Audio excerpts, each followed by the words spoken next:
Parlour जाने की जरूरत नहीं पड़ती साहब। सबसे बड़ा पार्लर है मेरे शंकर की कथा, मेरे शिव का मंदिर, जो अपने आप सुंदरता बना देता है। उसका नाम ही सत्यम। बोलो बोलो जम के, सत्यम शिवम सुंदरम। सुंदरम आखिरी में, सबसे लास्ट में ले जाकर छोड़ा उसने। क्यों सुंदरम लास्ट में आया? कहा जब सत्य आपके भीतर आ जाएगा, हृदय में शिव बैठ जाएगा, तो जीवन सुंदर होने में देरी नहीं लगेगी। मैं तुम्हें सुंदर बना दूंगा। जो दुनिया का 33 कौटि देवता में सबसे सुंदर अगर कोई देव है तो वो गणेश जी ने कह दिया था, पिताजी ये तन पे भस्म भस्म लगा के बैठे रहते हो, जटा झूठ बांध कर बैठे रहते हो, एक बार मुझे तुम्हारा सुंदर रूप का दर्शन करना। कैसे हो तुम, मुझे देखना है। शंकर भगवान कभी अपने रूप का दर्शन नहीं कराते थे, कभी नहीं। नहीं मैं नहीं दिखा सकता, नहीं मुझे तो देखना है। शंकर भगवान ने कहा चल गणेश। गणेश जी को बिठाया कंधे पर और लेकर पहुंच गए।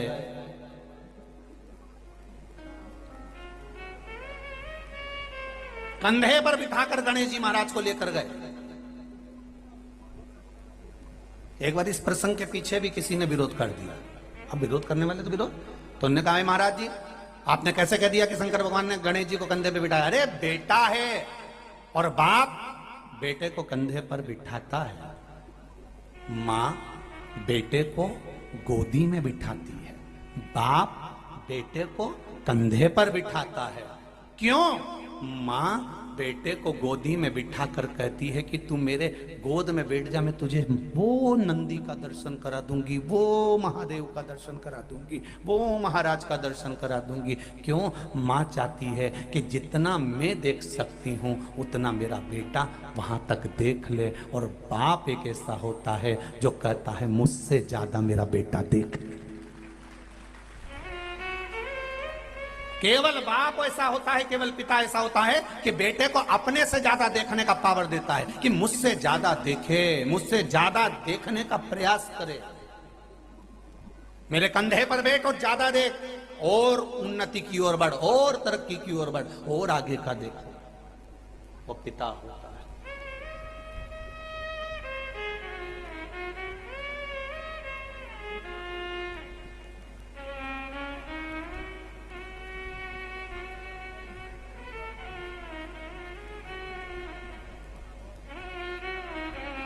पानी नहीं पिया जाता मीठा खाने के बाद। आज भी उत्तर प्रदेश में, बिहार में आप जाइए, आपकी प्लेट में मीठा रख दिया जाएगा। जाते से ही पहले मीठा खिलाएंगे फिर पानी पिलाएंगे। क्यों? पानी की प्यास का आनंद ही तभी है जब मुख में मीठा जाए। आनंद तभी आएगा।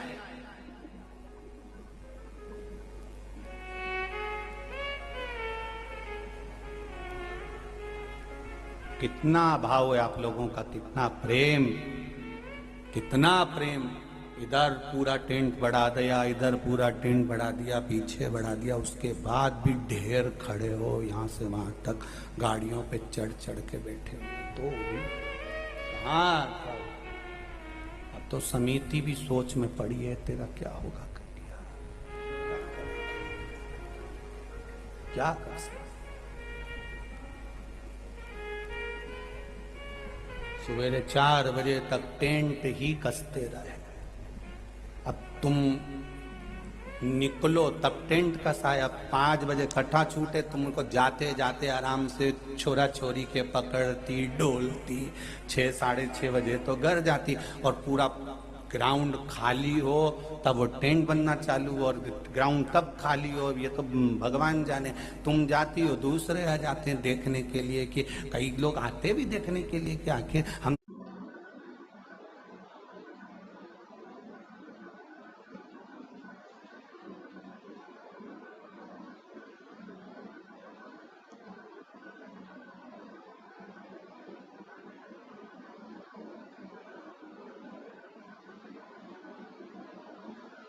जाके देखे तो सर इतना पानी गिर रहा है, तो कितना बगिया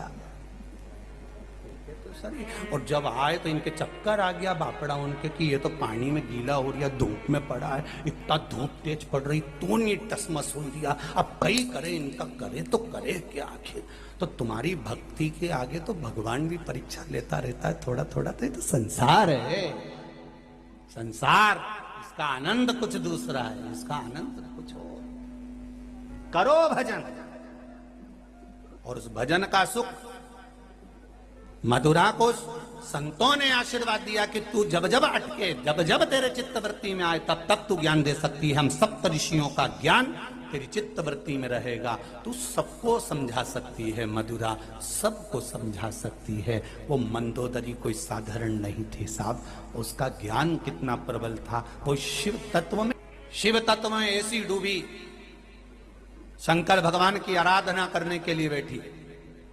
एक दिन आराधना में मंदोदरी बैठी, दूसरे दिन हिंसक पशु पक्षियों ने उसको खाने का प्रयास करा।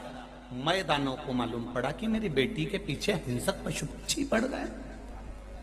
हिंसक पशु पक्षी,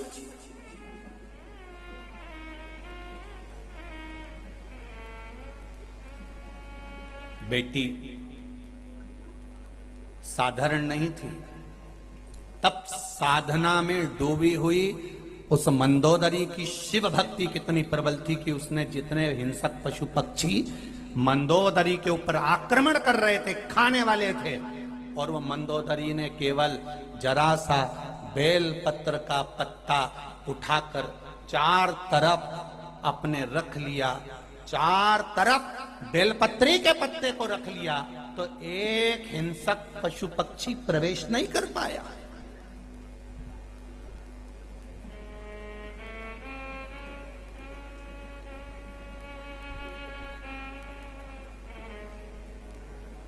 शिव जी पे चढ़े हुए बेलपत्र का भाव कितना है कि अगर वो शंकर भगवान पे चढ़ा हुआ बेलपत्र जमीन पर पड़ा हुआ दिख जाए तो उसको उठाकर एक साइड रख दो या अपने संभाल के रख दो, उसको लांगा नहीं जाता, उसको लांगते नहीं है। एक प्रसंग शिव महापुराण में आता है महाराज कि एक भगवान की भक्ति में लीन, भगवान के स्मरण में लीन एक भक्त जो शिव की आराधना में हमेशा लगा रहता था, भगवान शंकर की आराधना में हमेशा समाहित रहता।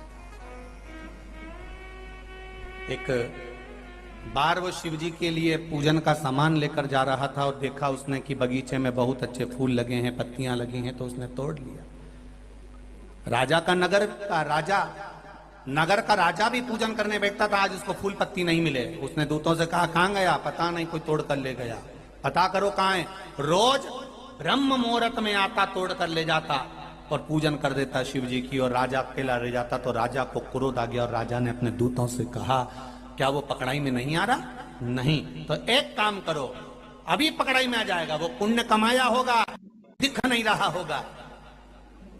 शंकर भगवान पर चढ़ा हुआ निर्माल्य उठाओ और जिस बगीचे में अंदर वो व्यक्ति फूल तोड़ने जाता है उसके रास्ते में उसको बिछा दो, अंदर जाएगा लांग कर, तो फिर वो प्रेत योनि में पहुंच जाए, प्रेत योनि में चला जाए। निर्माल्य दरवाजे पर रखा गया और वो व्यक्ति अंदर आया तोड़ने के लिए। संत स्वभावी था, भगवत भजनावली था, नाम कीर्तनी था, शिव भक्ति में डूबा रहता था, प्रेत योनि में चला गया, रोने लगा। शिव जी ने कहा क्या बात है, क्यों रोते हो प्रभु, मैं इंसान से प्रेत बन गया। कारण, कहा तू जिस निर्माल्य को लांगा, तो मैंने पुण्य करा वो कहां गया? तो क्या निर्माल्य अगर लांगा जाए तो जिंदगी का कितना भी पुण्य करा जाए वो समाप्त हो जाता है। विद्वान ब्राह्मण यह जानते हैं, विद्वान ब्राह्मण ये अच्छे तरह से जानते हैं कि जो निर्माल्य उतारा जाता है भगवान का, उसको आंखों से लगाकर फिर रखा जाता है कि भगवान ये आपका चढ़ा हुआ महाप्रसाद, ये निर्माल्य है।